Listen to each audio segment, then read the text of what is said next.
Hello, I'm Sunny Williams. I'm up here on the International Space Station. So this is Node 2. This is a really cool module. Of course, most of these modules you'll see they have 4 sides, and they're put together. That way we could sort of work on a flat plane, either a wall, a floor, another wall, or the ceiling. But you know, again, all you have to do is turn yourself and your reference changes. The reason I'm bringing that up is because this is where 4 out of 6 of us sleep. And so people always ask about sleeping in space. Do you lie down? Are you in a bed? Not really, because it doesn't matter. You don't really have the sensation of lying down. You just sit in your sleeping bag. So here's one sleep station right here. I'm going in right now. You can follow me if you want. So I'm inside. It's sort of like a little phone booth, but it's pretty comfy. I've got a sleeping bag right here that we sleep in, so we don't have sort of like a little bit of a cover. We don't fly all over the place. But you know, you can sleep in any orientation. I have it sleeping, feeling like I'm standing up right now, but like you saw, I'm on the floor. But it doesn't matter if I turn over and I sleep upside down. I don't have any sensation in my head that tells me that I'm upside down, so it really doesn't matter. The sleep station is also like a little office. We've got a computer in here. As you can see, we've got a couple little toys. I've got some books. I've got some clothes and other things that make it sort of like home. I'm coming out. And just for reference, that's one sleep station. This one's another. Right here. There's one on the ceiling, if you want to call it. Right here. And then there's a 4th on the other wall over here. So all of us sleep in a little bit of a circle. All right, come on back. There's more to show you.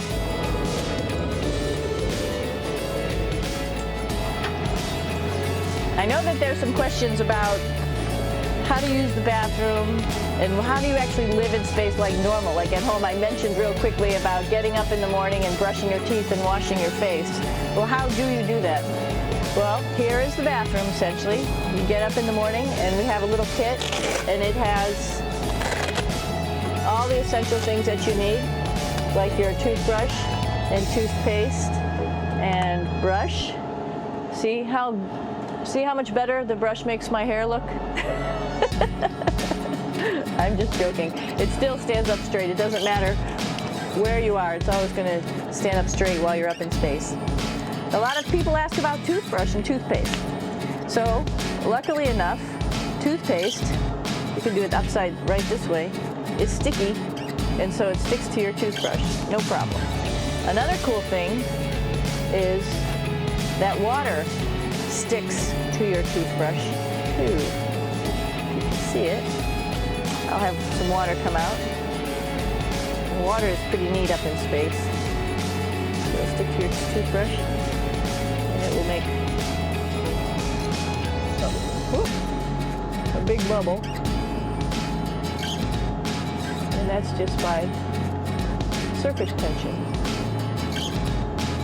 And then you can drink it. So a lot of people ask about what do you do with the toothpaste after you brush your teeth.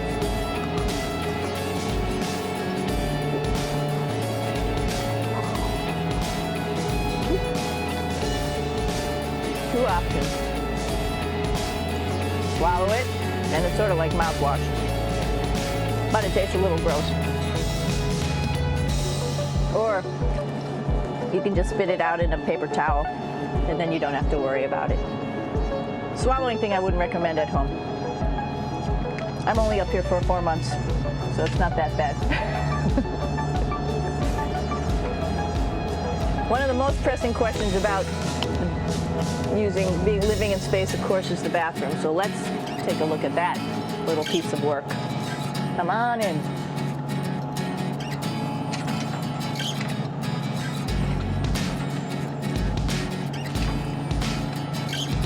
Here we are at the throne. This is awesome. You might see the little You might have noticed the little moon on the outside. This is our orbital outhouse right here.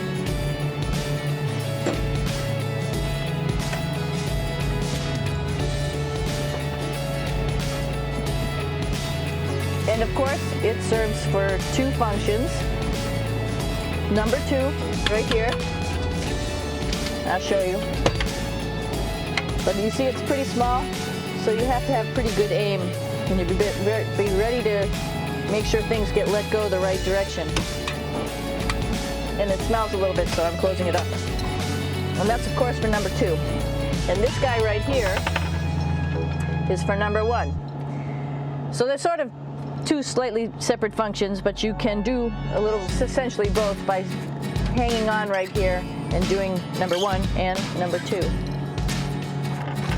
I might add it's color coded so you really don't get it mixed up, which is nice. This is yellows for number one.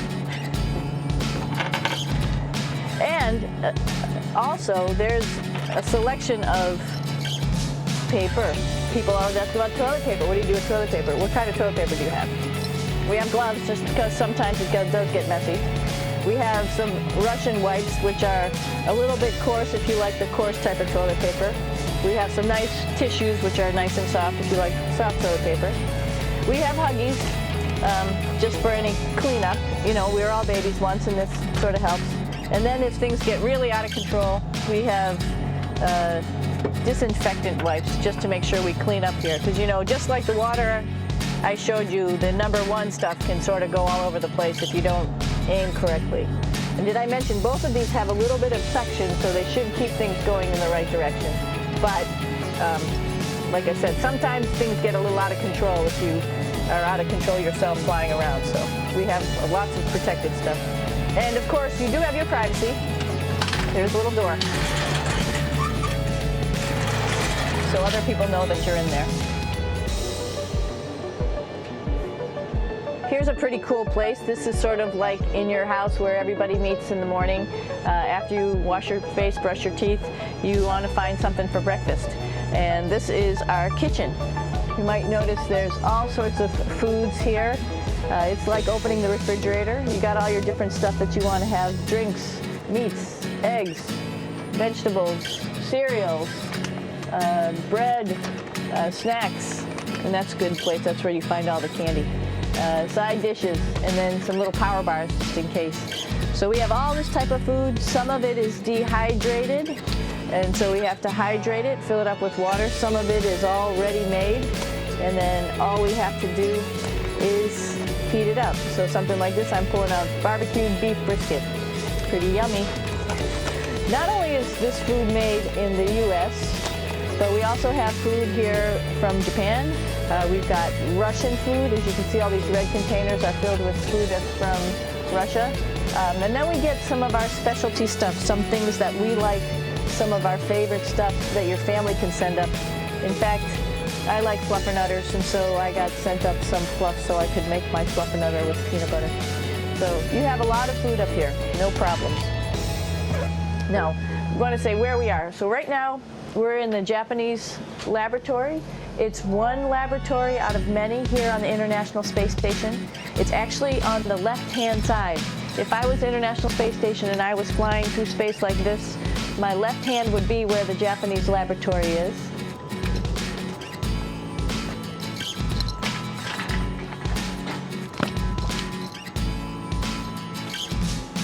So now again, we're on the right-hand side, all the way on the right of the International Space Station. This is Columbus, the European module. It has science experiments all over. You can see it looks a little bit crowded. And here we do a lot of our medical experiments.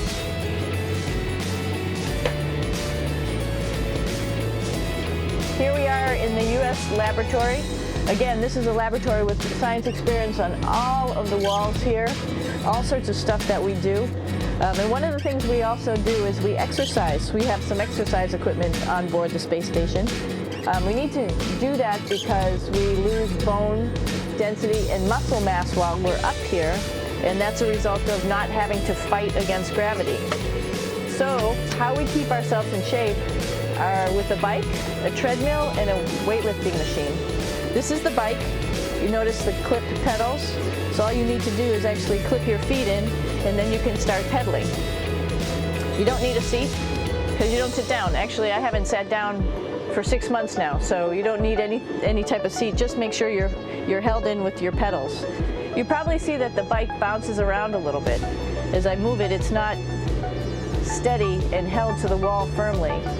And the reason for that is the space station is pretty big. You saw that there's also solar arrays on the space station. If we start putting any forces into the space station, it's going to make those solar arrays bounce around a little bit. So to prevent that, the machines bounce around a little bit, move around a little bit, and that way we don't put any forces onto the structure of the spacecraft out to the solar arrays.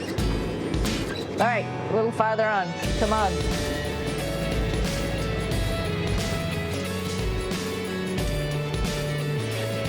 I'm here with my 2 buddies in the airlock.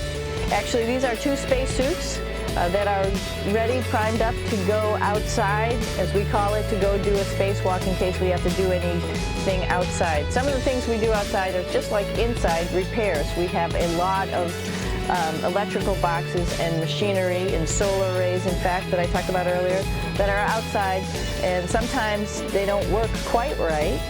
Remember, space is really cold and really hot, and it's also the vacuum of space with no pressure, and so some of the equipment doesn't work well all the time. So we might have to go out and do a spacewalk. Right behind me is actually the hatch that you go out into space, and right now we have it filled up with a couple other spacesuits because we've got 4 of them up here and some of our tools. But right behind here is the hatch in which you actually go right outside into the vacuum of space. The spacesuit is pretty big, as you can see. It's like being a football player. Part of the reason it's so big and bulky is because of this backside, this backpack. It's like going on a hike with a backpack, but the backpack and the suit weighs about 300 pounds. Luckily in space, nothing really weighs anything, so you don't feel that it's so heavy. But we need to have such a big suit because that guy back there is essentially the heart of the spacecraft. I call this actually a spacecraft. It has all the oxygen for you. It has all the carbon dioxide removal system for you. It also has a heating and cooling system to make sure to regulate our body temperatures while we're outside.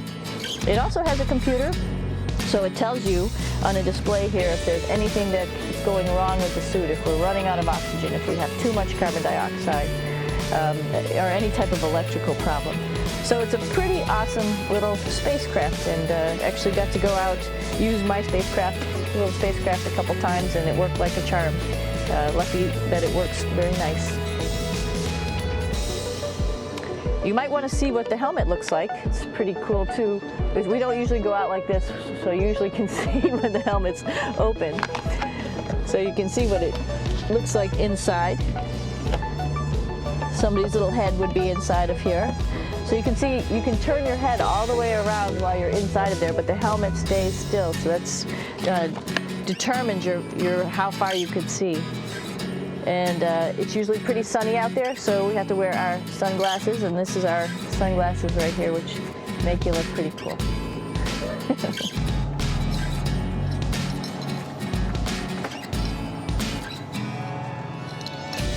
It's like a glass-bottom boat.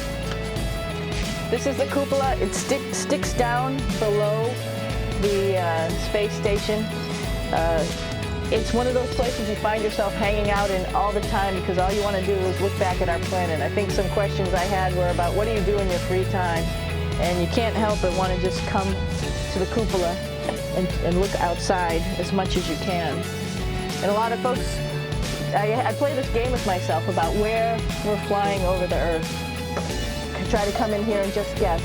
After being here for a little while, you can sort of figure it out. You can tell different cloud types over different continents. You can tell different soil types over different continents. So let's see. And then, of course, there's a lot of ocean. So usually we're over the ocean at first glance. I will tell you in just a moment where we are.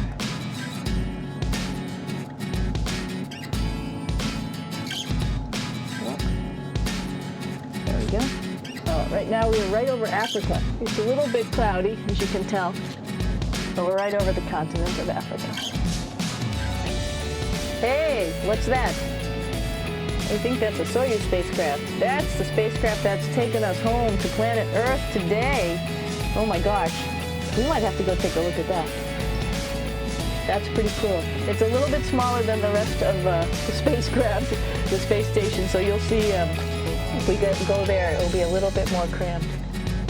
But you can look all the way back to the back of the spacecraft, which is where the Russian segment is, and then you can look all the way forward to the front of the spacecraft, where the Japanese laboratory, the European laboratory, and the American laboratory are. And then back to the solar arrays where we started this morning when we were looking out the Japanese window.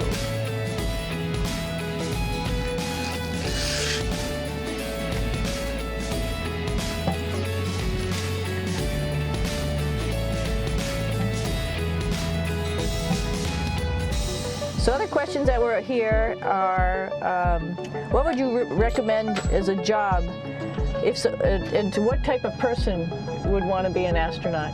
I think people who would like to explore. Of course, people who like math and science, that's what this is all about. We have people in the office who are doctors, teachers, veterinarians, engineers, pilots. So all sorts of people become astronauts. And I think if you see, it's just sort of cool. So I think people who like to do a little adventure and like to do cool stuff probably usually become astronauts. Hey, one thing I didn't show you, or I talked about but I didn't show you, was the exercise, another piece of exercise device, which is the advanced resistive exercise, and that's what this is right here. This is ARED. And you could probably see this bar. I'll just do a little bit of maneuvering here. Stand by. You have to set it up just like at any other gym.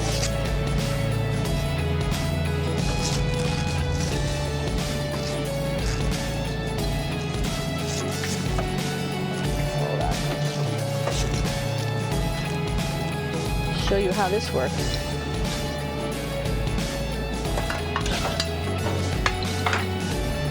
So you can see you can change your attitude just by going from one module to the next, going up from the cupola down here. This is what we call the ARED. And with this, you can lift weights based on vacuum in these cylinders, just like you do at home at a gym. For example, if I wanted to do a squat, I could do it like this. Oops. I should need some weight on this thing. I'm not lifting with anything, so it's too easy. One of the cool things you could do things that you can't do at home. For example, single leg squats with just one leg, because the other leg, you won't fall over. So all sorts of stuff. You can also do bench press. We have a bench that we could add on here, so you can work on your beach muscles.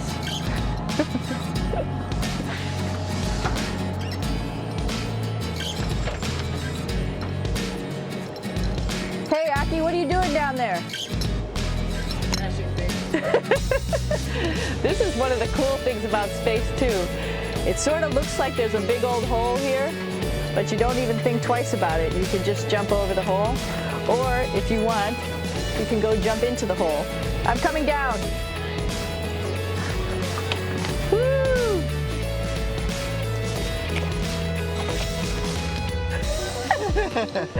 Then you can come right back up again, like Superman. Woo!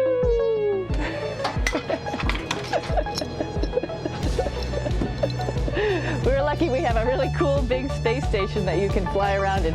That's actually called the PMM. You might have saw it out the window. It's a big silver canister. What's really great about that is it's essentially our closet in our pantry, or whatever you want to call it. We have extra food down there. We have extra clothes. We actually throw the trash out down there.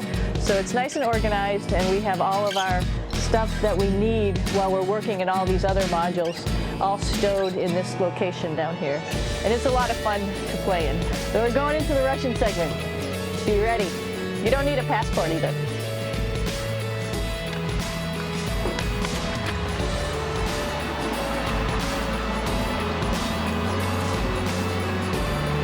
It goes a lot farther back than this.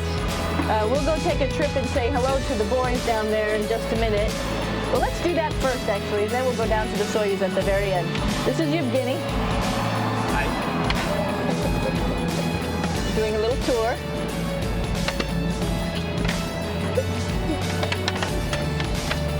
This is the FGB, and what's cool about this module, it is actually the very first piece of the space station that came up in 1998. The space station has been around for about now manned for 12 years, but it's been up in space for about 14 years. And this was the very first. It is like the Russians' PMM. It has a lot of storage, as you can see.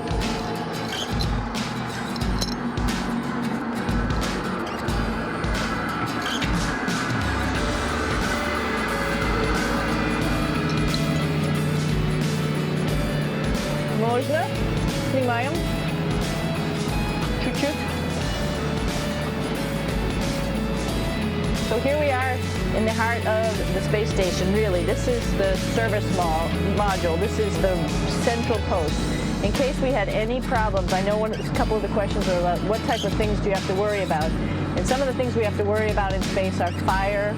If we had a fire, if we had a depressurization, like we were hit by a micrometeorite and it made a hole, or if we had some type of toxic atmosphere. We use ammonia for our radiator, so there is a possibility that ammonia could come into the vehicle, and then it would be bad for all of us. If we have any of those problems, we come right here, which we call the central post. It is the main heart of the space station. It was also the first computers that came up here that ran the space station. So behind this wall right here are these main computers. So we gather here as a group of 3 or 6 and then figure out how we're going to either fight the fire, patch the hole, or solve the toxic spill. And what's cool about this module, of course, is the central post. It also has great windows right down toward Earth. It has controls to fly in visiting spacecraft if they need some assistance right here. It has Russian computers as well as American computers to help us control anything we need to on the space station. It's a couple of our crewmates back there, Oleg Novitsky on the right and Yuri Malenchenko on the left. And there's also a second bathroom here, which is really cool because 6 of us going to one bathroom is really tough. And so there's one bathroom here and one bathroom on the other side where I showed you. And you can probably see on the wall behind Oleg and Yuri some of the heroes of the space program. Sergei Korolev, who was the chief designer of putting men into space, and of course on the right-hand side, Yuri Gagarin, the first man to go into space. So just reminds us of our roots. Yuri, what are you doing? Что делать? Making coffee? Oh. Black coffee. Yeah. Looks good. Okay. Спасибо. We're going to check out our Soyuz real quick. Make sure it's ready to go. All right, back to the Soyuz.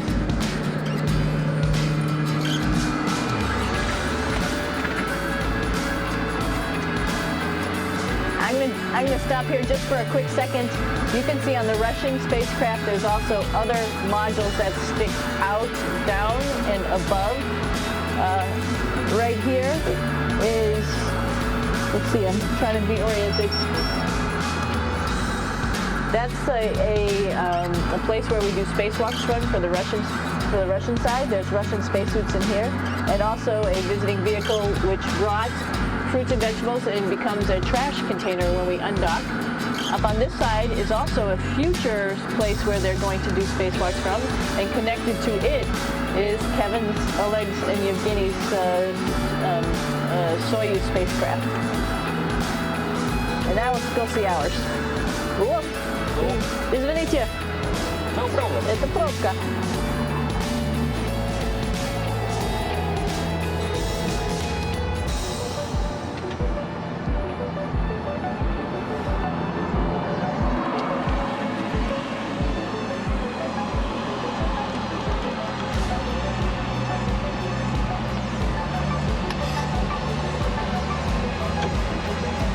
Coming down.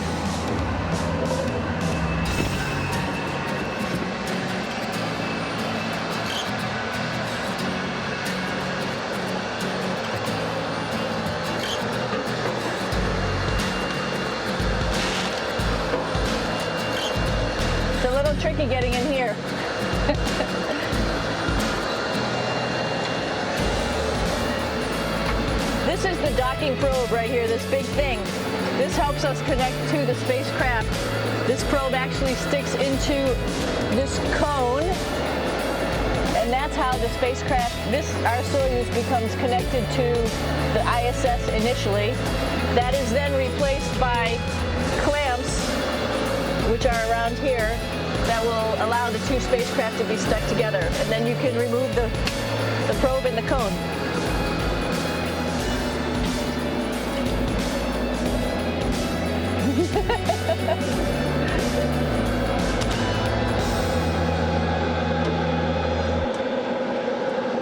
You okay?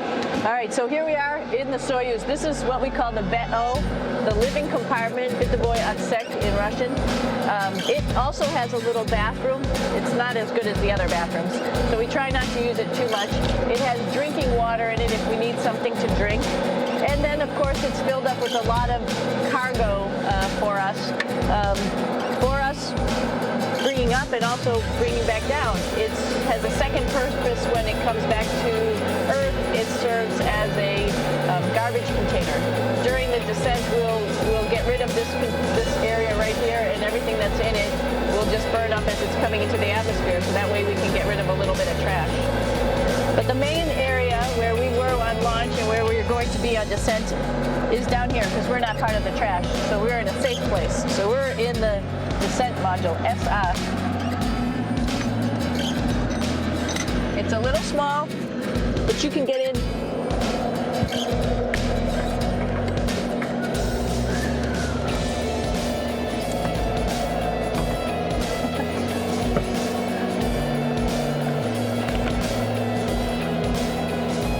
Not sure how well you can see in here.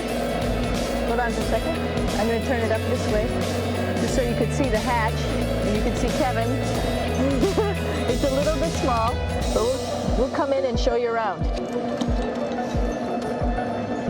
You coming in? Probably not. Okay.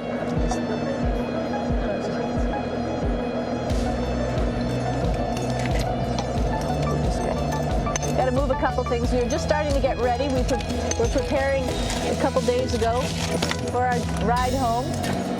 It's a little bit squishy, but everybody asks, how do you sit in the Soyuz? And you sort of sit in your seat like this.